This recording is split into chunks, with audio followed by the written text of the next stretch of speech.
नमस्कार दोस्तों, मैं कीर्ति शौकीन आप सबका स्वागत करती हूँ इंडिया न्यूज़ लाइव पे। और आज हम कवर करने वाले हैं एक अलग तरीके की मीटिंग के बारे में। ये मीटिंग चल रही है कोलकाता में और इस मीटिंग को अटेंड करने पहुँच गए हैं हमारे प्रधानमंत्री श्री नरेंद्र मोदी जी।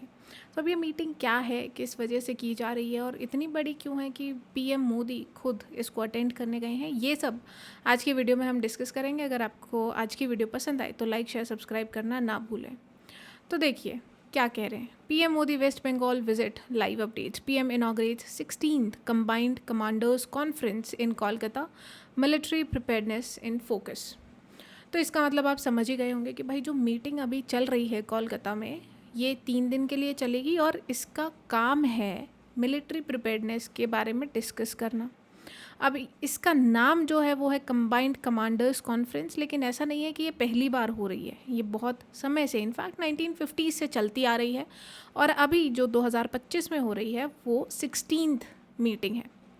Modi to inaugurate commanders conference in Kolkata, Prime Minister Narendra Modi visit Kolkata for a 2-day trip. To inaugurate the 16th conference, he was greeted by key leaders upon his arrival, bringing top civil and military leaders together. अब देखिए इसमें देखने वाली समझने वाली बात क्या है कि इन्होंने सिर्फ मिलिट्री की बात नहीं की, इन्होंने कहा कि bringing top civil as well as military leaders together. तो अब जैसा कि हम ऑलमोस्ट अपनी हर वीडियो में बात करते हैं कि भाई private partnerships with government organisations are increasing, specially जब डिफेंस सेक्टर की बात होती है। और यहीं पे ये जो एक्सपर्टीज़ है, जो लोगों का एक्सपीरियंस है, उनका एक्सपर्टीज़ है, वो प्राइवेट सेक्टर में बहुत ज़्यादा होता है। एंड दैट इज़ वाई जो डेवलपमेंट्स हैं वो बहुत अच्छी प्राइवेट सेक्टर की इन्वॉल्वमेंट की वजह से हो पाती हैं। और यही चीज़ इस मीटिंग में भी देखने को मिलेगी, क्योंकि civil leaders as well as military leaders दोनों को बुलाकर ये मीटिंग की जा रही है। अब ये देखिए कमांडर्स कॉन्फ्रेंस कोलकाता में हो रही है 2025 की, और इसकी थीम भी हम आगे डिस्कस करेंगे। अब 16th कंबाइंड कमांडर्स कॉन्फ्रेंस, ये 3 दिन की मीटिंग होती है। It is India's top civilian and military leadership deliberated to focus on national security, strategic planning and defence preparedness. यानी नेशनल सिक्योरिटी की बात तो हर जगह होती ही होती है, उसके बाद military planning, strategic planning, specially क्योंकि अभी ऑपरेशन सिंदूर के बाद ये बहुत ज़्यादा इंपॉर्टेंट हो गया है कि हम आगे का रोड मैप बनाकर तैयार करें। अपना 30 साल का, 20 साल का, ये सब हमें स्ट्रैटेजीज़ पहले से पता होनी चाहिए, प्रिपेयर्डनेस होनी चाहिए। और इसी चीज़ को ध्यान रखते हुए इस मीटिंग में कहा गया कि भाई मीटिंग होगी 3 दिन की, लेकिन जो इसमें रोड मैप बनेगा वो अगले 30 साल का बनाकर तैयार कर दिया जाएगा। थीम की बात करें तो theme is about year of reforms and transforming for future.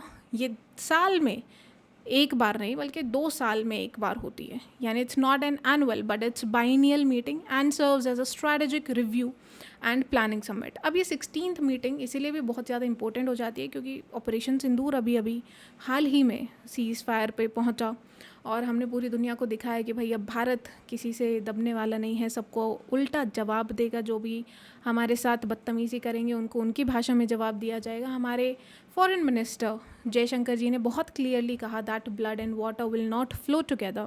और यही सबको देखते हुए ये मीटिंग बहुत ज़्यादा इंपॉर्टेंट हो गई थी, बिकॉज अब आगे का जो रोड मैप होगा, आगे की जो प्लानिंग्स होंगी वो ऑपरेशन सिंदूर को ध्यान में रखते हुए की जाएंगी। क्या क्या चेंजेस, इनफैक्ट हमारे जो एयरफोर्स चीफ हैं उन्होंने भी ये बात कही कि स्टार्टिंग के 1-2 दिन में कुछ प्रॉब्लम्स हुई, कुछ गलतियां हमसे हुई जिनको रेक्टिफाई किया गया, और फिर उसके बाद जो हमारा जो भी हमें अचीव करना था, we achieved all those targets. तो वही कौन सी गलतियां होती हैं, कैसे उनको रेक्टिफाई किया जा सकता है, कैसे उनको बाईपास किया जा सकता है, क्या क्या उनसे सीखा जा सकता है, यही सब इस मीटिंग में कवर किया जाएगा। फोकस एरिया की बात की जाए तो reforms, institutional change, of course transformation और चेंज की बात होगी, टेक्नोलॉजिकल मॉडर्नाइजेशन। इसमें तो हम सब जानते हैं कि defence sector is specifically pressing on technology, deeper integration among the services.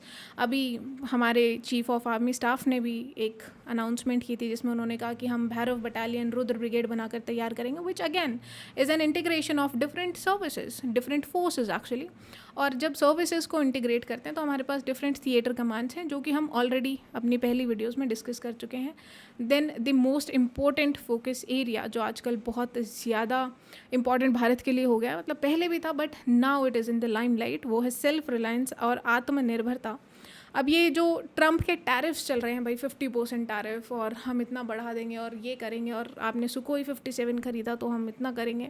सो जो ये सब चीज़ें चल रही हैं उन सब से बचने का एक ही सोल्यूशन जो है वो है आत्मनिर्भरता, सेल्फ रिलायंस। इसमें आपको डिफेंस को इंडिजनाइज तो करना ही होगा, उनका जो प्रोक्योरमेंट है, उनका क्रिएशन है, मैन्युफैक्चरिंग है, वो तो इंडिजनाइज करनी है। बट उससे नेक्स्ट स्टेप है कि हमें एक्सपोर्ट भी करना है, एक एक्सपोर्ट हब भी बनना है डिफेंस सेक्टर में।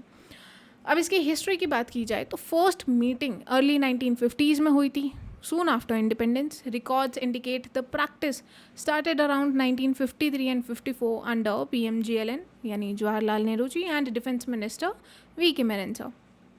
लेकिन तब फोकस किस चीज़ पे होगा? देखिए, जब भारत आज़ाद हुआ है नया नया, हमारी नई फोर्सेस बनी हैं, बहुत सारी हमारी forces, in fact the number, the strength was divided in half because half of the army staff went to Pakistan. तो अब जब आर्मी नई बन रही है, आपका देश नया बन रहा है, तो आपका फोकस क्या होगा? जाहिर सी बात है आपका फोकस होगा आर्म्ड फोर्सेस को दोबारा बनाने में, उनका रीऑर्गेनाइजेशन करने में, building India's defence industry and handling immediate challenges from Pakistan and China. In fact China को तो 1950s में हमने थ्रेट नहीं देखा, अगर देखा होता एज अ थ्रेट तो 1962 जैसी जो स्टोरीज़ हैं, जो केस हुआ या जो कॉन्फ्लिक्ट हुआ, वो नहीं होता। बट स्टिल एक जो कंसिडरेशन फैक्टर होता है that was more about Pakistan, और उन सब चीज़ों को ध्यान रखते हुए ये सब मीटिंग्स उस समय चल रही थी। अब 2020 ऑनवर्ड्स कुछ चेंजेस आए, वो देखिए चेंजेस क्या हैं। Started moving outside Delhi. Delhi से बाहर क्यों? अब एक जो एलीट चॉइस हो जाती है वो दैट बिकम्स दिल्ली, और वही एक मेंटालिटी हटाने के लिए कि भाई हर चीज़, हर बड़ी चीज़ जो है, हर बड़ा ऑफिस है वो दिल्ली में ही होता है, तो बाहर के लोगों का क्या, और बाहर के लोगों को लेफ्ट आउट फील होता, वही चीज़ को दूर करने के लिए इसकी मीटिंग हमने बाहर करनी स्टार्ट की, यानी outside of Delhi. For example 2021 में हमने गुजरात में की, 2023 में भोपाल में की, और अब 2025 में हम कहाँ कर रहे हैं? कोलकाता में। This change symbolises outreach and breaking Delhi centric tradition, exactly what we are talking about. अब इसको जो हेड करते हैं वो हैं हमारे prime minister, and that is why Shri Narendra Modi ji has gone to Kolkata, और उन्होंने इनॉग्रेट किया है, क्योंकि ये जब शुरू के 2 दिन मीटिंग चलेगी तो उसको हेड प्राइम मिनिस्टर ही करते हैं। देन अदर मेंबर्स, हमारे defence minister, we have chief of defence staff, chief of army, navy, air force, यानी जितने भी बड़े लोग होंगे। इसीलिए हमारे डोवाल साहब भी वहाँ पर अभी मीटिंग अटेंड करने गए हैं। NSA है, डिफेंस सेक्रेटरी, अदर मिनिस्ट्रीज़ के सेक्रेटरी, सब पार्टिसिपेट करते हैं, and this makes it an integrated meeting. यानी आप सब लोगों से हर तरीके का इनपुट लेंगे, फिर आप डिस्कस करेंगे, and then you will create a road map. अब ये किस किस चीज़ को लेकर बना रहे हैं? देखिए, क्लस्टर्स की बात की जाए, थिएटर कमांड्स पे फोकस करेंगे, थिएटर कमांड्स को लेकर बात हो रही है। अब हमारी ईस्टर्न कमांड में चल रहा है, यानी कोलकाता के आसपास, तो देखिए कहाँ कहाँ और जो हमारे कमांड्स होते हैं। वेस्टर्न कमांड है, western theatre command, that focus is on Pakistan. एक मेरी टाइम कमांड है जो हमारे जो भी मेरी टाइम बॉर्डर्स हैं, जो भी हमारे कोस्टल स्टेट्स हैं, उनके लिए बनाई गई है। एक ईस्टर्न कमांड है जो कोलकाता में है। Then we have northern command, और ऐसे ही हमारे पास जो 4-5 कमांड्स हैं उन सब का अलग अलग पर्पस है।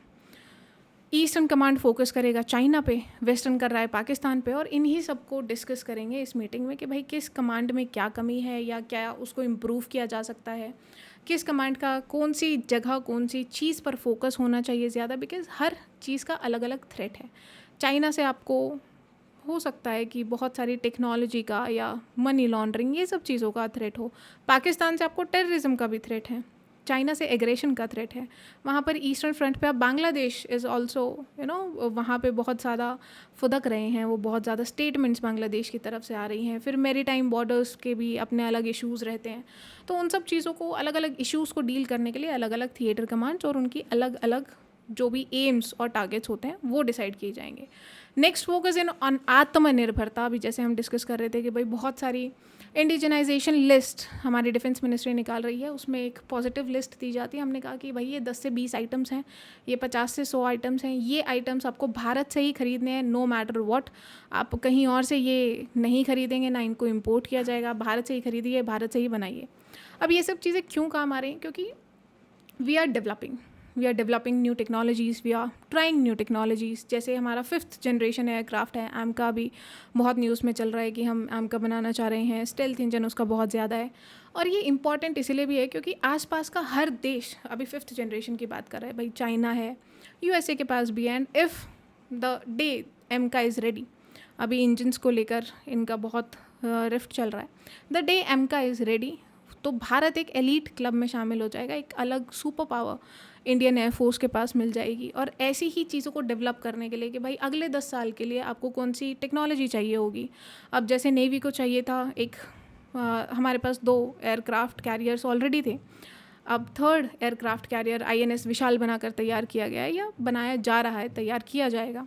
तो ऐसे ही भाई इंडियन एयरफोर्स को क्या चाहिए, इंडियन नेवी को क्या चाहिए, then drone warfare is the modern warfare. तो आप उसमें क्या क्या बना रहे हैं, अभी हमने देखा कि शेषनाग 150 ड्रोन्स हैं जिनको बनाया जाएगा, लॉइटरिंग म्यूनिशंस हैं, कामिकाजे ड्रोन्स हैं।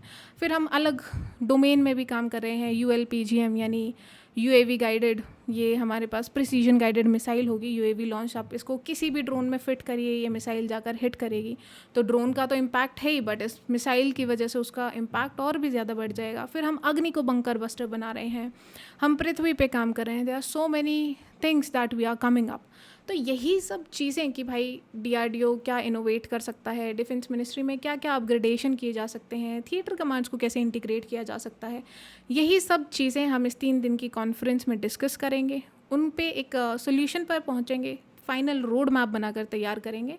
और इसीलिए ये मीटिंग बहुत ज़्यादा इम्पॉर्टेंट हो जाती है इंडिया की नेशनल सिक्योरिटी के लिए, क्योंकि अभी आने वाले समय में 2 फ्रंट वॉर, उससे भी ज़्यादा 2.5 फ्रंट वॉर, और इनफैक्ट अब 2.5 फ्रंट वॉर से भी ज़्यादा we have multiple front wars. Bangladesh, फिर उसके बाद म्यांमार में कॉरिडोर बनाया जा रहा है, वहाँ का प्रॉब्लम है। देन वी हैव अभी नेपाल में ये सब हुआ। तो हर तरीके से जो भारत को पिन डाउन करने की कोशिश की जा रही, भारत के इर्द गिर्द चारों तरफ जो प्रेशर बनाने की कोशिश की जा रही है, उससे बचने के लिए आपको एक रोड मैप बनाकर तैयार करना पड़ेगा, एक स्ट्रैटेजी आपको बनाकर तैयार करनी ही पड़ेगी। And that is why this meeting is very very important for India's future.